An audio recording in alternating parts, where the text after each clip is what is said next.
let's talk about people, right? Because at the end of the day, if you want to be successful in anything, but let's talk about marketing, it's really all about the people whom you have on your team or whom you choose to work with as freelancers or agencies or specialists or whatnot. And I think what's important for a leader is to work with the right people. We have the pleasure of welcoming Michael Leander to our interview series today.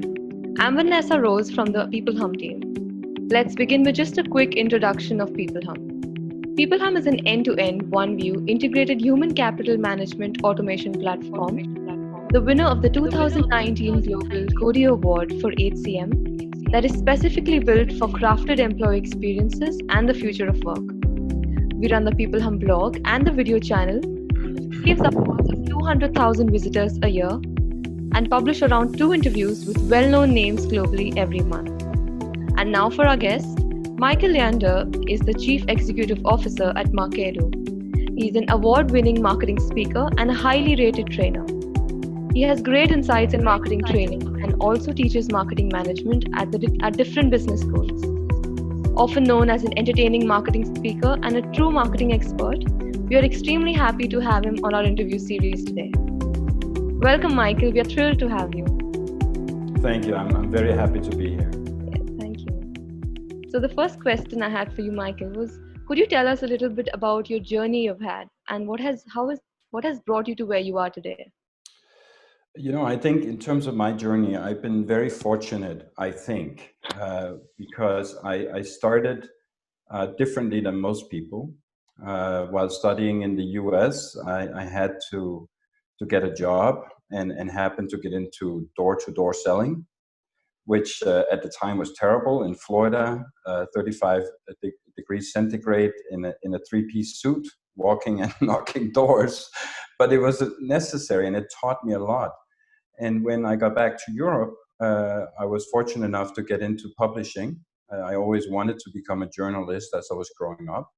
And that taught me a lot about the insights of the industry I'm now part of. And fast forwarding, I've been through various jobs, all of them dealing with the marketing sales in combination in small businesses, which I've been very happy about because, as you know, in small businesses, you get to do a lot that you otherwise wouldn't do in a large corporation.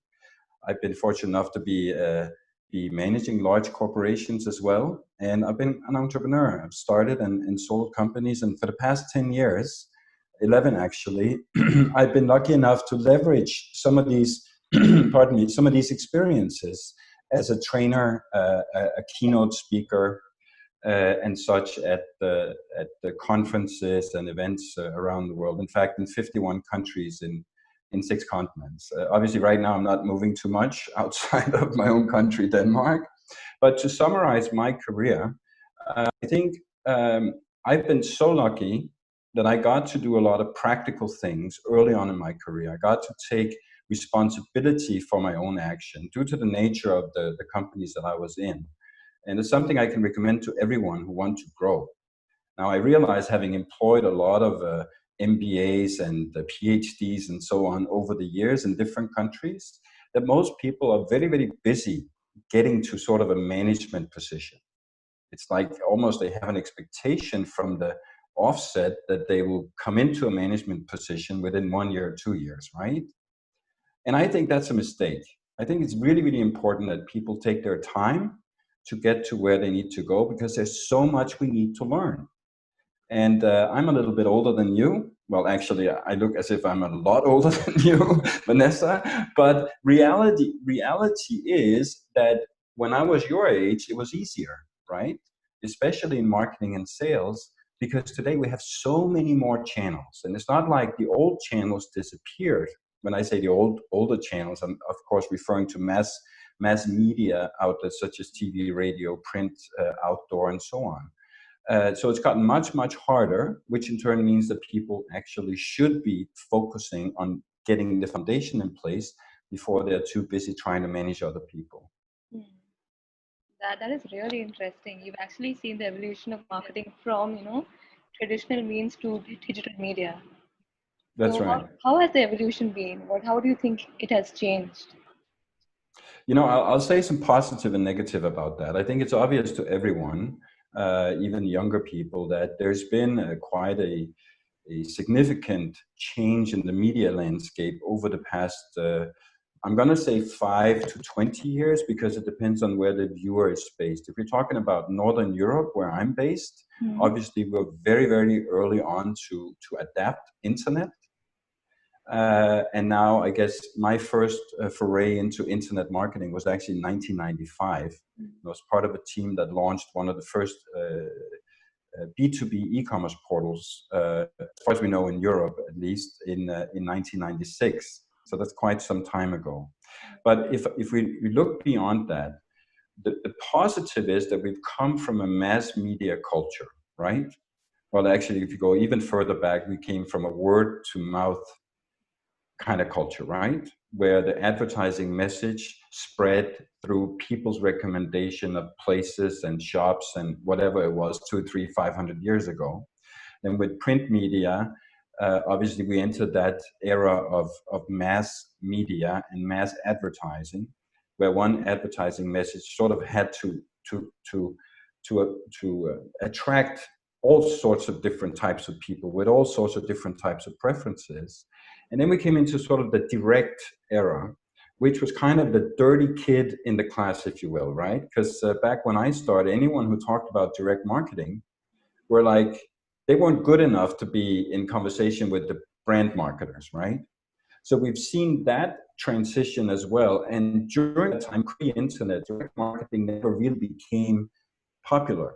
But those that were direct marketers at that time, and I'm not talking about network marketing, I'm talking about direct marketing as a whole, they made a lot of money for the brands they worked for. If they were on the agency side or if they were on the brand side, they actually made a lot of money, and they were able to validate everything they did. They were able to provide return on marketing investment analysis, whereas the brand marketers at that point in time, they didn't really know, right? They didn't really know what was working and what wasn't working. Now enters the internet, and now finally in 2020, we're at a time where in fact most internet marketers are direct marketers. Would you agree? Yeah. Because everyone knows nowadays you got to measure what you do. Lots and lots of people in India and elsewhere are testing what they do. Less and less people, unlike if you go 20 or 30 or 40 years back, less and less people actually believe they know they have the answer. What they do believe is they know they have to test to find the answer, right? So the evolution has come from, as I said, essentially word of mouth over mass media, an era of direct marketing, internet marketing. And actually now I think we're kind of with the internet also back to word of mouth, just in a different way than how word of mouth was functioning, let's say 200 years ago.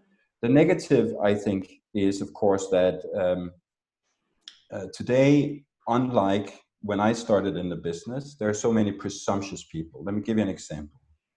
If I went to India and did a master class, which I've done many, many times, and asked people, what would you prefer and what do you think has the biggest impact on your audience? Is that a short text with a very nice image or a nice image with a long text? Which would convert better?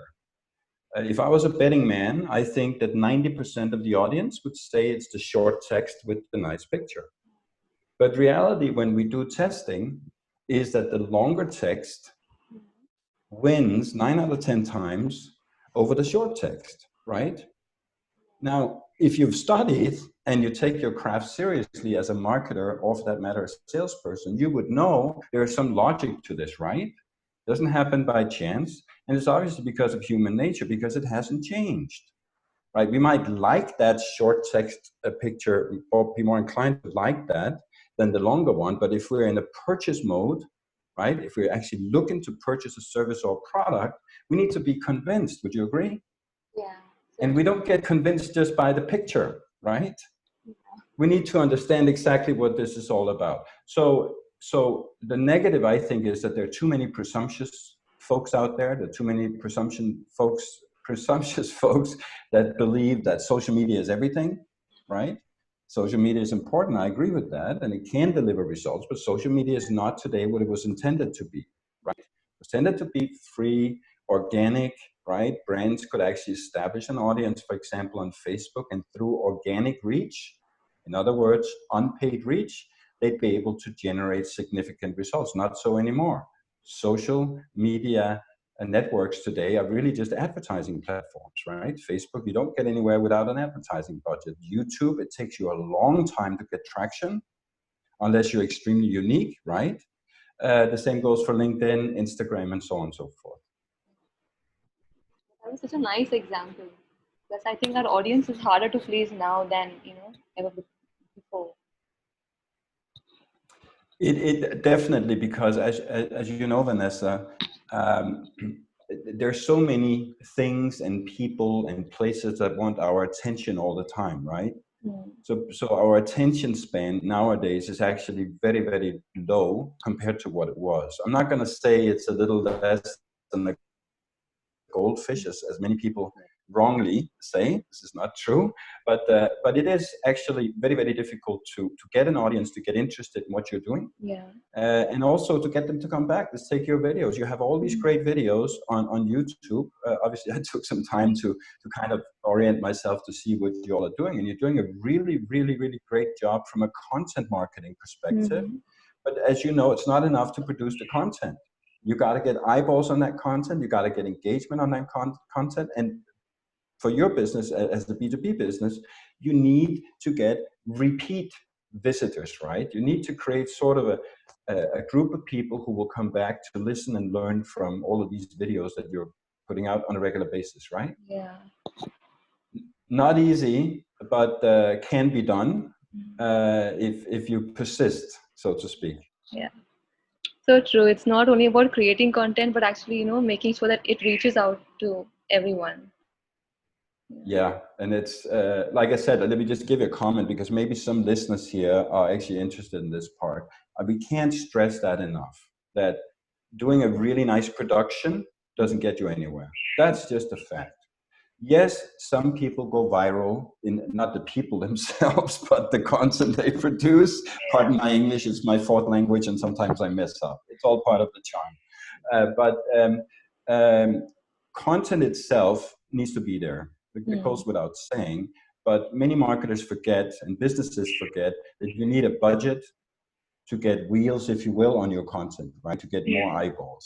Yeah. And uh, without it, it's really, really difficult to become successful if you measure your success in terms of what helps your business, right? Because the views on YouTube is not going to get your company new customers necessarily, right? You need to draw them in to your sales funnel, and you need to get enough of them for your salespeople to have enough people to work, companies to work with, in order to eventually turn them over to become a Yeah. happy customer at your company, right?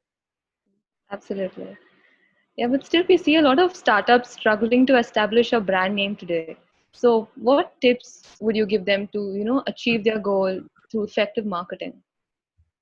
If we're looking at a startup, let's say a business that's less than 1 year old, struggling with all the same things that most startups struggle with, which is obviously the financials is usually a struggle. I'd say not to spend weeks and months to identify everything they want to do in their business. I think it's a big mistake. The concept of a business plan obviously it's there because of financing potentially. But essentially what we see with most startups is that they start in one corner and then end up in a different corner, right? As they test their service or their offering. But in terms of the marketing part, I think it's really, really important to get back to some of the old ways that work really well. If you're in B2B, let's talk about B2B, right? If you're in B2B, startup doesn't need to focus so much in the first year, the first 2 years on establishing a glorious social media presence and so on. They need to get out there and get in touch with potential customers. Seriously, it is so important. And yet we see so many startups who don't know how to lift up the phone and call a potential customer. Because when your business is new, you might have ideas that whatever you've created is really, really great, right? You might yourself be extremely excited about what you have to offer, but there might be a lot of components that you haven't thought about that are actually needed in the market, right? How are you going to learn about that from social media or traditional advertising? You learn that from potential customers, don't you? I'm just saying that's one thing. And the other thing is to be aware of sales cycle, which we also call incubation time, right? Yes. Uh, Very typically for B2B, let's talk software, for example, something everybody can relate to, and an industry that I've been part of as a business owner as well as a manager. The incubation time is much longer than you think. I've helped entrepreneurs who are looking at a three-month incubation time from the first meeting, and are very surprised 2 years later that turned out to be 9 months, right? So it's really important startups, they think about that process. In other words, how do they approach initially? What are the promises? Um, and then how do they keep that dialogue going? If you look at India, you see a lot of, pardon me, my French, it's not just from Indian marketers, but from marketers all over the world. You see a lot of spammy emails going out all the time, right? That just talks about me, me, me, me. In other words, the product, our product, how great we are, blah, blah, blah, blah. But doesn't really try to understand the problems of the prospect, right?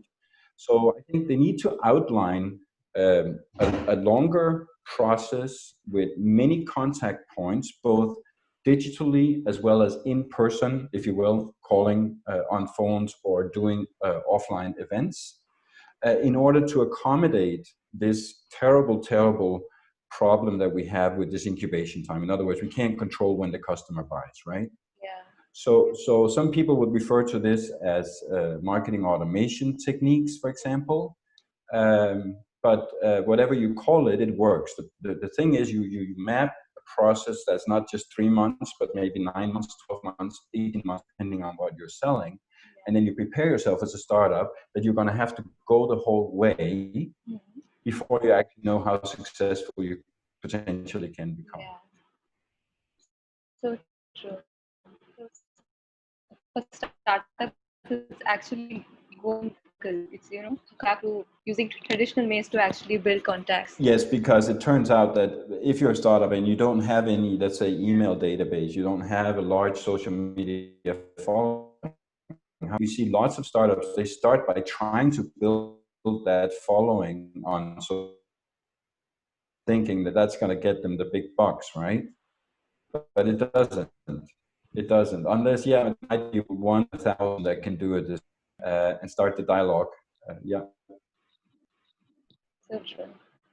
So, what do you envision the future of work looks like, Michael? I think that's so. I've been involved in different things where we've had to work with people who were remote from, let's say, the head office, for example. And I've been doing that with people from many different parts of the world, like India, for example. Iran is another example, the United States, lots of places in Europe.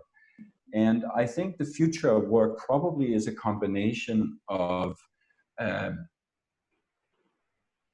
structures that allow the individual to provide the most value to their business or their organization. And the reason I'm phrasing it this way, and the reason I brought in all these different cultures, is because, in my opinion, and I don't mean to offend anyone, there are simply cultures where the concept of working from home doesn't work very well, right? Uh, in India, as many other places in the world, lots of people live with their extended family, right?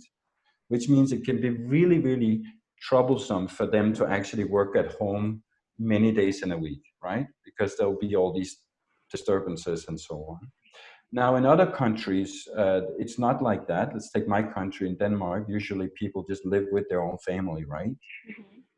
And so they might be better able to have more days at home and then less days in the business. And that's not the case right now. The case right now is everyone is very traditional, right? You got to go to that location every day. You have to be there at a certain time, and then you're off at a certain time. I think that needs to change, and I think that is the future of work. But I don't believe that the locations that people go to today will entirely disappear. I think they'll still need to be there. I think there's a lot of value in actually coming together in the physical space and working with your team, your colleagues, and so on and so forth. I think we all need that sense of belonging, if you will, or reaffirmation that what we're working on is actually, it's a good plan or it's a good project or whatever. The other thing I want to say, this may not be up your alley, but I think remuneration needs to change, and not just for salespeople. I think more people need to be accountable, because if they are, and if their salaries depends on their own accountability, the working from home or working outside the office is also going to be different, right? They're going to be more driven because they know they're not just harming their business by sitting watching Netflix for 2 hours when they should be working, right? They're actually hurting their own pocket as well. And thirdly, I think this whole time thing is something that I actually think is so wrong. We know some people don't work very well if they have to get up 6 a.m. in the morning, right? So why force them to come to the office at 8? Why not just say, just put in your 8 hours or your 10 hours or whatever it is whenever you want, right? But be accountable for what you do. And the last thing I want to say about the future of work is what I call the culture of experimentation, which kind of fits into the rest, right? Which is for managers, and I've tried this in India as an interim manager, actually. It turned out it didn't work very well in India, but I've seen it work very well in Europe. The culture of experimentation basically means that you don't try to control people and what people should do and how they should do it as much as we're doing today, right? You basically allow people a certain amount of time and a certain amount of budget to experiment with the objective to either improve existing, let's call it processes, if we talk about marketing, let's talk about marketing assets, or you try to develop new projects that you think will help benefit your business. And if you do that, I think you'll find that a lot of people who aren't senior employees, maybe junior employees, will actually come up with very significant improvements. And they might also come up with new ideas that will help the business going forward. That is such an interesting concept. I think this will also help in building trust for employees, and it will also improve their productivity. Absolutely. And trust, Vanessa, as you mentioned, that's a very big thing for businesses, isn't it? Because I've been in many meetings in the past where we would have discussions like, can we really trust her to do her job if she's working from home? And on the other hand, we feel if they're in the office, at least they must be doing something. But you know what? We both know that's not always the case, right? Yeah. And I think if an employee or a team member feels that the company really trusts them to be responsible and to be a team player, their behavior will also change, won't it? Yeah. How do you think the engagement of millennials and the Gen Z workforce on social media platforms are changing with time? And how do you craft a strategy for generations across? Okay, so I'm not on that team that kind of divides people and their behavior into all kinds of brackets. I don't believe in that. And especially now, I think we're past that. Yes, we use millennials and so on as a way to describe those that were especially digitally savvy. And then they had other traits that older people might say weren't too good, right? Yeah. Like they think too much about themselves and they can't wait. They want everything now and so on. Yeah. But the other part of the question, if I can just then address that, which is this whole, from a marketing point of view, let's say that you have one presence. Let's, for example, look at social media, and you have only one presence because you find it difficult to differentiate, to create different platforms for different generations, if you will, or people with certain traits that kind of belong in one community. I think that's a real challenge, right? Because if we go back to what we talked about before, about where we came from, the mass marketing, right? We didn't really bother. Well, we bothered to the extent that when we chose media, especially print media, we kind of try to understand what type of people are actually reading this particular newspaper or this particular magazine. And if it was our audience, we'd put our ads there, right? Nowadays, if you were to do the same on a sort of a micro or macro level, it involves a tremendous amount of work for the marketer. Because needless to say, if you want to reach out to a 22-year-old single college graduated lady in Mumbai, you'd communicate differently than if you were trying to reach a 60-year-old married mother of 3 without an education living in the outskirts of Bangalore, right? Those are two completely different people, presumably, but actually dealing with that aspect in platforms where you can't control who sees the message is very difficult. If we talk about mobile marketing, or for that matter, email marketing, it's obviously possible, right, to do that. So I don't have the answer for that. I think a lot of brands that I've worked with and that I've consulted have really been struggling with this, because here's the thing. I realize you're from India, and India is obviously a very, very large country in terms of population, which means if you are fragmenting your audience, you still have large sizes. You're way past critical mass, right?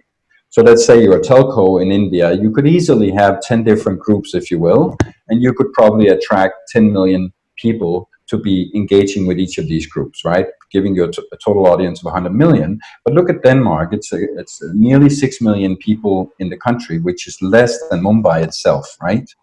So if you try to do the same in countries like that, you're not going to get anywhere, because you won't have critical mass, right, in each of these entities. So I think it's an extremely good question, by the way, the best question so far, because I don't have the answer, but I'm going to go look for it, right? Over the next year or two, I'm going to try to find an answer for that. So I think what marketers, to try to be a little bit concrete and answer the question anyhow, although I really don't have the answer, I'm just being honest. I think what's important here is that marketers realize that when they do stuff in the digital space, they have to prepare themselves to do a lot more work in order to be more relevant with each of their audience. Let's call it segments, right?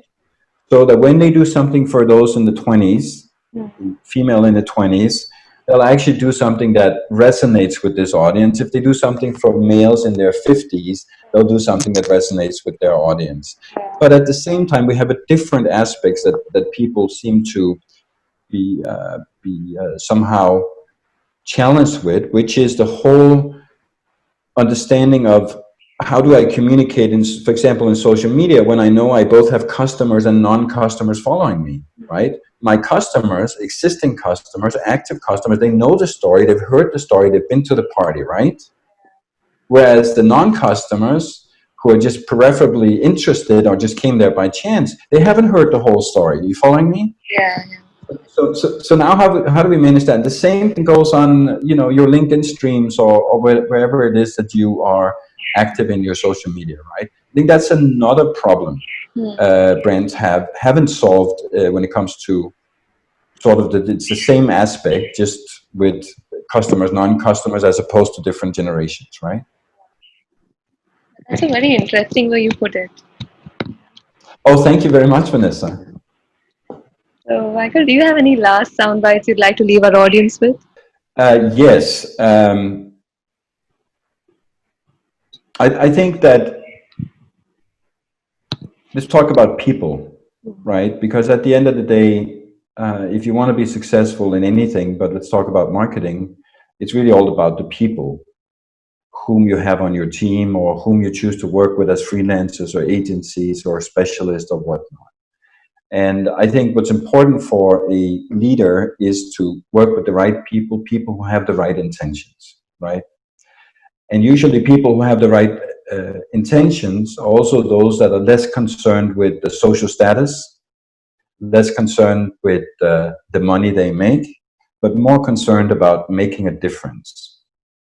And I think when people interview for marketing jobs or similar, that's what they should be concerned about. Do I get the right person? Is it a person who's humble? They may have an MBA from a prestigious school, right? But are they still humble about what they need to learn, and how long time it takes them to really master different aspects of the job, right? In marketing, as in many other areas of business, there's so many moving parts, right? It's easy to get confused.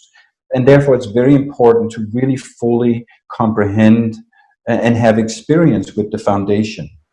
So you need people who are willing to work, to learn continuously, and above all the time, are focused on making a difference for the business they're in. Because if they do, logic tells you that then eventually they will also be rewarded in monetary terms, in terms of social prestige, promotions, and whatnot. Really great advice, Michael. Yeah, it's so true. Everyone needs to be aligned with the organization's goals to actually, make a difference. That's right. Yeah. Thank you so much for joining us. I had a really nice time talking to you. It's my pleasure, Vanessa. I had a very nice time talking to you and some great questions and the great bird music going on outside. Really sorry So, about that. no, don't be sorry. It's only nice. It's only nice. I hope we Excellent. can Look, collaborate again in future. just let me know. I'll be very happy to help if I can. Thank you so much, Michael. Have a good Thank day. you. Take care. Bye. You too. Bye bye.